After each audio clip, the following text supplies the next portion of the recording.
The glutes are one of the single most important muscles for building an impressive physique. They're also one of the largest muscles in the body, so regardless of whether you're a man or you're a woman, building this one muscle will make it immediately obvious that you lift from the side and the rear. So in this video, I'm ranking the best and worst glute exercises for muscle growth using the latest exercise science. We'll go from S tier for super all the way down to F tier for fail. And at the end, I'll show you what I think are the very best and the very worst glute exercises of all time. Now, in order to figure out which exercises are better, we need to understand some very basic glute anatomy first. The gluteals are technically three distinct muscles. There's the very large gluteus maximus, which is the real powerhouse of your lower body. It extends your hips like in a deadlift, and externally rotates your leg, like when you point your toes out. There's the gluteus medius, which is about 1/3 of the size of the gluteus maximus, but it's still well worth focusing on. It's still quite big. It has about the same amount of muscle mass as your delts, and since it sits on the upper glutes, it'll enhance that appearance of an upper glute shelf. The glute medius is very active during hip abduction, where you sweep your leg out to the side, and it's a very important stabilizer. So it's especially active during single leg exercises. And there's the even smaller glute minimus, which is about half the size of the glute medius, but also plays a key stabilization role and can add size to the upper glutes. In addition to being split into those three separate muscles, your glutes can also be divided into an upper, middle, and lower portion. And as we go, I'll reveal my number one exercise for each division of the glutes hidden behind these three doors. So keep in mind that just because an exercise gets into S tier doesn't necessarily mean it's S tier for the entire glutes. It might be S tier for targeting one specific area. And here's my criteria for ranking glute exercises. To get into S tier, the exercise needs to provide high tension, especially in the stretched position.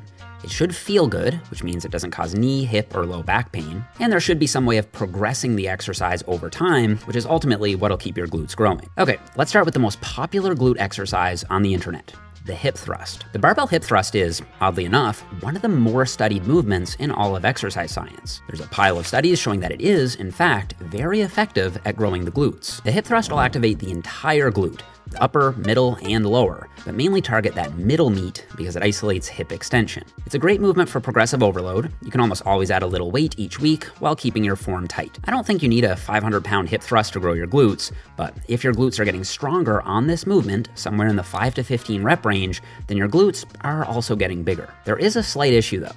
A lot of people find that the barbell pinches their hips. You can alleviate this to some degree by using a big cushy pad, or even rolling up some yoga mats, or by strategically placing the bar in that cushy crease of your hip below the anterior superior iliac spine and above the pubic bone. But even if you avoid that painful pinching, it can still feel awkward. It also takes time to set up, especially if you don't have a hip thruster platform or if you're loading a lot of plates. The hip thrust also doesn't get the glutes into a super deep stretch. Even a deep range of motion hip thrust only gets the glutes into about 90 degrees of hip flexion compared to the 130 degrees of range that's possible for most lifters. But this isn't as much of a deal breaker as you might think. I don't know that the glutes need a ultra deep stretch to grow. A recent 9-week study with untrained subjects found that the hip thrust was just as effective as the squat at growing the glutes, despite the fact that the squat does stretch the glutes more. Now, that's just one study, and other research does suggest that the glutes respond well to deeper training. So, like other muscles, I suspect the glutes will grow best from a combination of exercises that challenge them in a more stretched position, like the squat, plus exercises that challenge them in a more shortened position, like the hip thrust. As an overall glute max builder, I'm putting the barbell hip thrust into high B tier. Now, if you have access to a good hip thrust machine, like this Nautilus glute drive, I think you can solve a few of those issues. The belt is much more comfy than a barbell. You also don't need to set anything up, and because the machine is very stable, you won't need to use any balance and should be able to focus on engaging your glutes better. I personally do these every single week, and I think they belong in high A tier, and I'm actually gonna pick them as my number one option for the middle aspect of the glutes. Their only downside, as I see it, is the lack of a really deep stretch, but we'll pick that up with some other exercises. Another really good option is the single leg dumbbell hip thrust. These will hit the entire glutes, but unlike the other options, may shift some emphasis to the upper glutes because the glute medius and minimus will need to stabilize for balance. You can also prevent left to right muscle imbalances by focusing on each glute individually, and I don't like to go heavy here. Just stick to 12 to 15 reps and really focus on controlling the movement. They're going in A tier as well. The glute bridge is really just a hip thrust, but with less range of motion. They're a bit easier to set up because you don't need a bench, and they're great for beginners because they require less stabilization. Some people also say they can isolate their glutes more with these by taking some of the quads out, but I still prefer the hip thrust because it has more range of motion. low B tier. Frog pumps are also kind of like a hip thrust, except you externally rotate your hips and clamp your feet together. This will shift some emphasis to the upper glutes, since abducting your hips will engage the glute medius more. I actually don't hate these as a high rep finisher, but they're hard to load, which forces you to use really high reps, and they don't stretch the glutes very well. I'm putting them in high C tier. All right, so let's take a look at some exercises that actually do stretch the glutes quite a lot. We'll start with squats. I think squats are a super underrated glute builder on social media. Like the hip thrust, you're extending your hips, so you'll activate all regions of the glutes, but especially that middle chunk. I would say most of my own glute development does come from squats and my background in powerlifting. The only potential downside of squats is that they don't really isolate the glutes well. You get a huge quad stimulus too. So if you're only trying to grow your glutes without growing your quads, squats aren't your best option. That said, you can make the movement more glute dominant by placing the bar a few inches lower on your back, leaning further forward, and focusing on really driving through your hips. Also, research shows that squatting deeper is important for glute growth, so try to at least break parallel. Despite some limitations, I'm still putting the barbell squat in A tier for glute growth. With the Smith machine squat, you can place your feet further forward to make it more glute dominant, and you never need to worry about losing your balance. It's also going in A tier. The Bulgarian split squat gets a deeper stretch on the glutes than the standard barbell squat, and because they're single leg, in addition to the middle glutes, you'll get the upper glutes more involved. To make them even more glute focused, place your front foot further forward and lean forward as you squat. Again, think about driving through your hips rather than just standing up with your knees. This will help you engage your glutes a lot better. These are very close to S tier, but they are a bit harder to overload, especially if you do them with dumbbells. They also smoke your quads and are a really exhausting movement in general. I usually do 2 sets per leg and call it there. I'm feeling high A tier. Before I get to our first S tier exercise, let's knock out a couple duds. Donkey kicks probably don't grow your glutes very well. They're really hard to overload. Even with a band, you're still getting very little tension while the glutes are stretched, and it's hard to progressively overload using a band anyway. I think they're solid as a warm-up activation drill or to help beginners feel their glutes engage, but as a glute hypertrophy exercise, these are going in low D tier. Fire hydrants have similar issues. They just don't get high tension on the glutes. They can work for mobility or in rehab contexts, but I'm putting them in low D tier as a glute builder. All right, let's look at some exercises that target the upper glutes. Kickbacks are great for the upper glutes, especially if you kick up and out diagonally. That's because the upper glute fibers perform both hip extension, which is the up part, and hip abduction, which is the out and diagonally part. Kickbacks are actually very stable if you brace against the machine, and perhaps even more stable if you brace against a bench. The resistance profile should feel nice and smooth. You don't get the biggest stretch, but that can be made up with other exercises that we'll get to. I don't do a whole lot of kickbacks myself, but I do think they're a really great option if you like them or if you want to isolate the glutes without hitting quads. I'm thinking low A tier. Step-ups will target the upper glutes because you're doing one leg at a time, and the stability requirement engages the glute medius and minimus. They get a deep stretch on the entire glute, especially if you set the box a little higher, at or just above knee level, which will force your glutes to work harder than your quads. If you have a handle to grab onto, you can keep your balance better and overload the glutes even more. They can be a bit awkward at first, but once you learn how to engage your glutes more than your quads, I think they're killer. Low A tier. Machine hip abductions are fantastic for the upper glutes. That's because they really challenge the glute medius and minimus directly through their primary function of hip abduction. If you lean forward by about 30 degrees, you'll improve the line of pull of those upper glute fibers, and you should feel a deeper stretch at the bottom. I usually do these for 15 to 20 reps, although heavier low rep work is also good. You can always progressively overload the movement by just increasing the pin weight, and when you eventually max out the stack, you can use a gym pin to add more. If you want a little extra range of motion, you can add an extra pad on the inside. And while it may not be the best overall glute builder, it's just so good at targeting the upper glutes. And for that reason, it's our first exercise going into S tier. And it's also my #1 exercise for the upper glutes, making it the reveal behind door #1. Cable hip abductions do the same basic thing, but I find them harder to overload, they're not quite as stable, and they're a bit more annoying to set up. I'm thinking B tier. The lateral banded walk is the same basic movement pattern, but the band offers virtually zero tension in the stretch. These are fine enough as a warm-up drill or for helping people engage their glute medius better, but they're just not gonna add much meat to your glutes unless you're a beginner.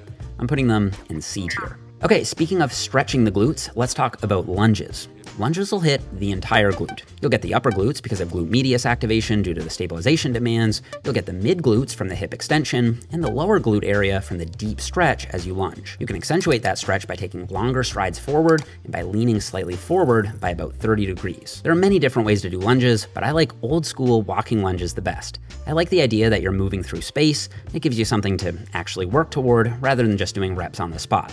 I find that more motivating. And sure, while you can probably get a slightly better stretch with Bulgarian split squats, if you take big steps on lunges, you'll feel a massive glute stretch too. And even though soreness isn't everything, I get more sore from lunges than anything else. I'm a huge fan of walking lunges, and I'm sending them straight to S tier. Smith machine lunges have all the same benefits, but again, I just don't like doing all my reps on the spot when I have the option to move through space. That's more of a personal preference thing, but I'm still putting these in high A tier. If you elevate your front foot on a small box, you'll get a bit more range of motion at the bottom, which is just enough to sneak these into S tier. With curtsy lunges, you step back diagonally behind your other leg. This requires more balance, meaning it'll activate the glute medius more, so another good option for the upper glutes.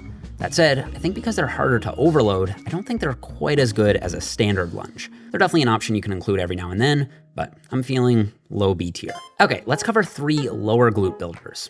First up, the deadlift. The conventional deadlift is a good glute builder since it trains hip extension, it gives a big stretch on the lower glutes, and it's amazing for progressive overload. The issue is it's just such a fatiguing exercise, physically and psychologically. This is why it's said to have a low stimulus to fatigue ratio. You get a lot of stimulus, but you also get a lot of fatigue, especially in muscles other than the glutes, like the spinal erectors. As a strength builder, it's elite, but as a glute hypertrophy exercise, I have to put it in low B tier. The sumo deadlift is very similar. This EMG study found no difference in glute maximus EMG activity between conventional and sumo stances. That said, because of the hip abduction and hip external rotation from the wider stance and the foot flare, the sumo deadlift probably does hit the glute medius harder and might shift some emphasis toward the upper glutes.